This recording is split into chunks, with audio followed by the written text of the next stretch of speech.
Why should you play Floo? Are you fed up with that pesky cockroach running all over the place? Floo don't care about him. Are your cards constantly getting banished and you've just had enough? Floo love being banished. Want to draw 6 cards per turn? Okay, well they can't do that, but they do have a penguin. Let's take a look at what Floo have to offer. Starting with the little birds, we have Robina, Eaglin, Stree, and Toucan. These 4 birds are the building blocks of the entire deck. They may be small, but they can have a big impact. The birds all share 3 effects, and then have their own unique one. The shared effects are, if they would leave the field, they don't get sent to the grave. Instead, they get banished. Now this may sound like a massive disadvantage, but in fact, this is one of their strengths, as it ties into their next effect, which is, if a winged beast monster is summoned to your side of the field, they can add themselves back to hand from banishment. Lastly, they have their effect that they gain on normal summon. Each bird has a different normal summon effect, but the thing they share is after their unique effect successfully goes off, you are then able to immediately normal summon an additional time. This is the core strategy, constantly normal summoning birds, which as a side note means that Floo is one of the few decks that is completely unaffected by the most popular card in the game, Maxi, as Floo actively never special summons. So that was the effects they share. Now let's look at what each bird has to offer on its own. When Robina is normal summoned, you can search your deck for one level 4 or lower winged beast monster and add it to hand. Robina is this deck's starter, as you can use it to grab any other birds from the deck and continue your normal summon. Next is Eaglin. Eaglin has the exact same effect as Robina. Instead of it being level 4s you can add, it is instead level 7 or higher.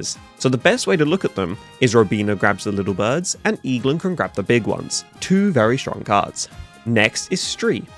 Stree has the effect, once again, on normal summon to target one card in either graveyard and banish it. This is a bit more situational, but regardless still a potent effect. If your opponent has a monster in their graveyard that they want to stay there, you can remove it with minimal effort. Or if one of your Floo monsters somehow ends up in the graveyard, you can banish it so it can once again use its effects. Last but certainly not least, we have Toucan. Toucan is my personal favourite of the archetype. Its effect is simple. On normal summon, target one Floo card that has been banished and added to hand. Why is this good? The effect is not to target just monsters. It can target any Floo card, which means if any of your spells or traps are banished, Toucan can add them straight back to hand. This effect will become even more prevalent as we get further into this archetype. So these are our small birds, but in a world of dragons, snakes, and women, what are these birds going to do? We have 2 big birds to back them up, Snow Owl and Empen. Let's start with Snow Owl.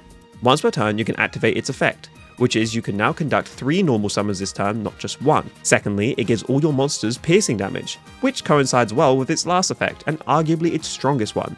You can quick effect banish 1 card from your hand and flip all special summon monsters face down, a very strong way to interrupt your opponent. Snow Owl is not a bad card by any means, but it does get a little outclassed by our final monster of the Floo archetype, and the prime reason why this strategy is a teensy wincy bit despised. Empen. Empen is insane.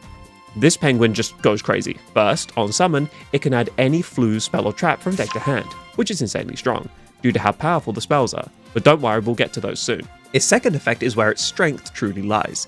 All attack position special summon monsters can no longer activate their effects. This one monster is able to shut down your opponent's plays by simply existing. Another thought is link monsters are unable to go into defense mode, meaning Empen completely negates an entire type of summon. So if your opponent wants to use their effects, they're going to have to beat over it. I mean, only if they could. Its third effect, as if it needed one, is once per battle, if this card battles an opponent's monster, you can quick effect banish 1 card from your hand, then the opponent's monster loses half of its original attack. And that's the monsters. But we're not done yet. We've still got their spells and traps to talk about. They have 3 spells and 2 traps. A continuous spell, Unexplored Winds, a field spell, the Magnificent Map, a quick play spell, Advent of Adventure, a normal trap, Dreaming Town, and lastly a counter trap, the Scary Sea. Let's start with the counter trap. When your opponent would special summon a monster, whilst you control a tributed monster and no special summon monsters, you can negate the summon, return the monster to the hand, then your opponent cannot special summon for the rest of this turn, but can conduct up to 3 normal summons or sets. This card does require a little bit of setup in order to make use of it, but if you do successfully activate it, its rewards are pretty substantial. A large majority of decks need to special summon in order to function, so it does have the potential to stop your opponent in their tracks. Next is Dreaming Town. Dreaming Town is a vital part of the main strategy of Floo, because its effect is very simple. Normal summon one of the baby Floo monsters from your hand, meaning you can play during your opponent's turn. Secondly, if a level 7 or higher monster is tribute summoned to your side of the field, you can banish this card from the graveyard to flip all your opponent's monsters face down. Not only is it a good way to interrupt your opponent, but now that the trap is banished, you can use the effect of Toucan to grab it again and set it. 9 times out of 10, Dreaming Town is the card to grab with M-Pen's effect, as it lets you play during your opponent's turn, which is very important. Next, we have Advent of Adventure. This quick play spell has quite a few different uses for its one effect, which is you can banish one winged beast from your hand or field in order to add from deck either one Floo monster or the field spell. Advent is a vital tool for Floo, as it can not only grab any Floo monster from deck, but more importantly, it can let you dodge targeted effects. For instance, you normal summon Eaglin and use its effect to add a level 7 or higher winged beast.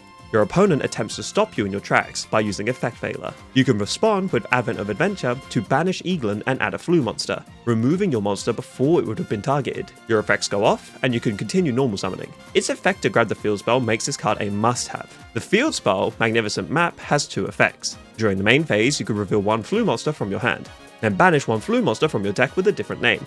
Then, normal summon the revealed monster. This effect truly helps the Floo monster gameplay, not only giving you an additional normal summon, but also banishing any Floo monster of your choosing. Then, its second effect. During your opponent's turn, if they normal summon, you can normal summon any Floo from your hand. That effect can come in handy, but I wouldn't recommend relying on it, as many strategies don't even need to normal summon. Lastly, we have the continuous spell, Unexplored Winds. I love this card, it's so much fun to use. You can conduct tribute summons that requires 2 tributes by sending one monster you control and one card your opponent controls to the graveyard. By the way, it's still treated as a tribute summon. It's just insane. Because you're tributing it, it gets over so many forms of protection, such as target immunity. But once again, this does not apply to just monsters. You are able to use cards your opponent controls as tribute, meaning you can use their Backrow, their field spells, anything. A very powerful and unique form of removal. So that's FLOOWANDEREEZE. A super unique and fun strategy.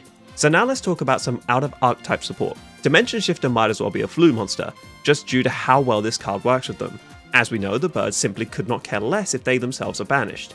And with cards like Stree, you can keep an empty graveyard in order to meet the conditions for Dimension Shifter, which is if you have no cards in the grave, you can discard this card, and any card that would go to the grave is instead banished until the end of the turn. This can really put your opponent in a difficult position. Next is another must-have for the deck, Mist Valley Apex Avian. This has a very simple yet powerful effect. When your opponent would activate a card or effect, you can negate the activation and return one Mist Valley card to the hand, so it would return itself. This card works so well with Floo as it meets all the requirements to be a target. Not only is it a winged beast, but it's also a wind and level 7. Meaning it can be grabbed by Eaglin. For the same reasons Apex Avian works, Rise of the Mega Monarch is also a solid pick.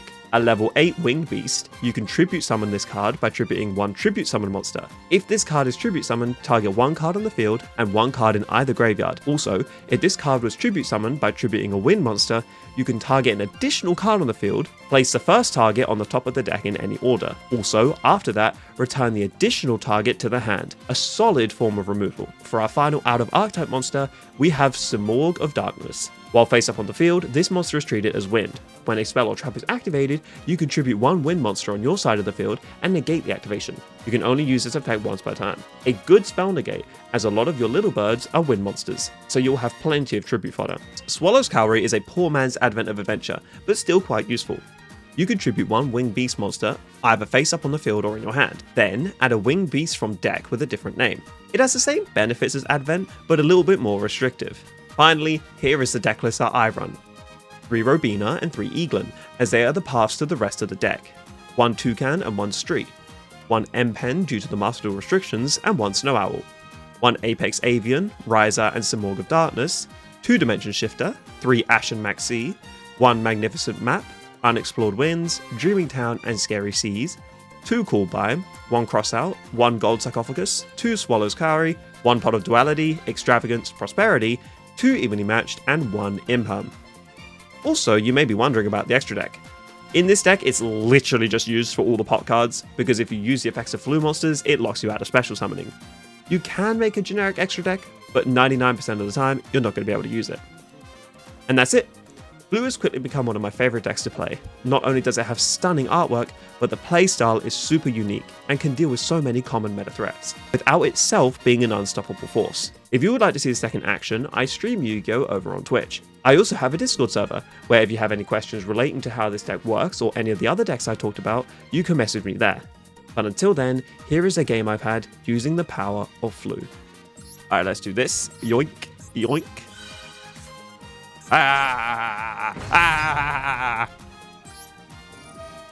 You do got Nib? No, you don't. Not a chance. You're telling Porkies. You're lying. You don't have Nibiru of the Primal Being. Oh no, he has Nibiru of the Primal Being. This is fine though, Bozo. Because Floo don't give a damn. Floo couldn't care. I mean, they kind of do care about that. But it's fine. Because I've still got my normal summon. I still have my normal summon. This is fine. I mean, it's a little bit annoying, but actually, hell yeah, I still get my trap. Yes, please. Normal summon. Have I used this? Yes, I have. Have I used this? Yes, I have. Have I used this? Yes, I have. All right, well, I will summon Miss Valley, and I'll eat your dude. Nom. And I get Stree back. Also, this is something this will make my life a hell of a lot easier. Future me. I forgot to mention this in the rest of the video, so I'm mentioning it here so people can't say, oh, you forgot. FLOOWANDEREEZE and the Unexplored Winds has a secondary effect.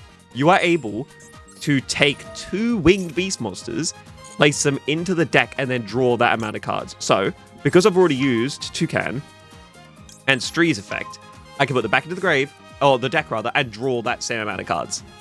Yeah. It's something that I forgot to mention because I was so much more interested in its clearly cooler effect. Don't ask me. No. What in? Oh, no. Come on. Come on. What are you doing? Come on. Outplayed, clearly. Search some of this card. What? What? Wait. What? That's not a hard... What the...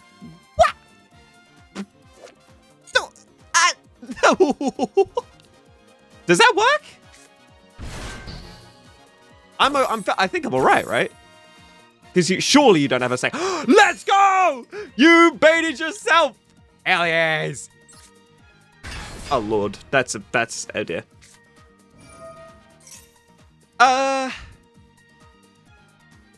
If you control no adventure token, special summon 1 adventure token. If you do not control Faithful Adventure, you can place 1 Faithful Adventure first. No. That's too much. That's too much. No. Let's summon this guy. Womp. Womp. Snow! No, I don't think I will waste it. I don't think I will. Ooh. Yeah, why not? Because then I can grab it with Toucan. That's actually a really good idea. Face down! You'll play Runic for hire. Yeah, okay, that's fine. Sounds good. Sounds good. All right, let's have a look. Do I want to do this now, though?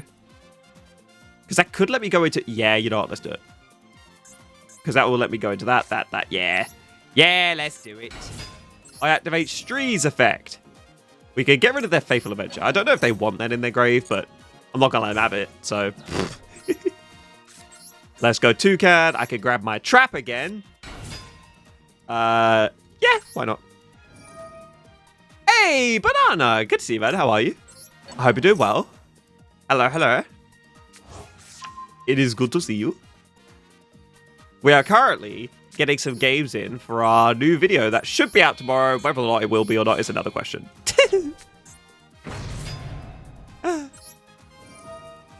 Negative access, not bad banished. No, exactly. It's actually a good idea to just use the effect, because especially if you have Toucan in hand to retrieve it. Hey, let's go, Banana. Hell yeah, man. We love to hear that. How much do I have? 1.